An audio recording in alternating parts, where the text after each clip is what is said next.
En ce qui concerne l'information des candidats, le Code de la commande publique pour les marchés publics renforce la transparence des procédures d'appel d'offres. Il demande aux maîtres d'ouvrage d'informer les candidats du rejet de leurs offres, de leur donner la raison du refus et de publier les résultats dans des avis d'attribution. Voilà, au niveau de la transparence des procédures. Il communique aux candidats et aux soumissionnaires qui en font la demande écrite les motifs du rejet de leur candidature ou de leur offre, dans un délai de 15 jours à compter de la date de réception de cette demande.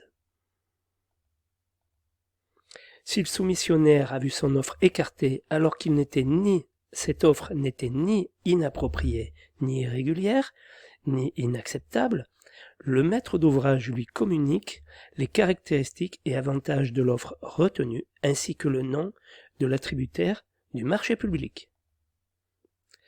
En ce qui concerne l'accès aux données essentielles des marchés publics, l'acheteur offre sur son profil acheteur. Le profil acheteur, donc, c'est une sorte de page de référence, je dirais comme il y a société.com pour les marchés privés, enfin, en marché public, une mairie, une ville, un département a un profil acheteur qu'on peut consulter. Ça, il n'y a pas de problème. Sur le site du BOAMP, bulletin officiel des marchés publics, bulletin officiel d'annonce de marchés publics, il y a un accès libre au profil acheteur. Il suffit pour cela de renseigner un identifiant, un mot de passe, et vous aurez accès au profil acheteur de votre commune, de votre département, de votre région. Vous verrez de quoi il en retourne. Hein. Donc ça, c'est une obligation de la maîtrise d'ouvrage public, d'avoir un profil acheteur, et donc elle indique c'est un accès libre, direct et complet aux données essentielles de chaque affaire, hein, de chaque marché public, à l'exception des informations dont la divulgation serait contraire à l'ordre public, bien entendu.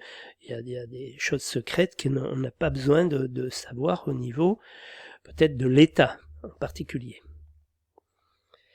Ces données comprennent les informations suivantes: au plus tard 2 mois à compter de la date de notification du marché, le numéro d'identification unique et les données relatives à son attribution du marché, l'identification de l'acheteur, de lui-même, hein, son identification, la nature et l'objet du marché public, la procédure de passation utilisée pour du marché public, le lieu principal d'exécution où auront lieu les travaux, ou bien la nature des travaux, la durée du marché, le montant et les principales conditions financières du marché, l'identification du titulaire du marché, de l'entreprise qui a été retenue, la date de signature du marché public. Les données relatives à chaque modification apportée au marché, à savoir l'objet de la modification, les incidences de la modification sur la durée ou le montant du marché public, la date de signature par l'acheteur de la modification du marché public.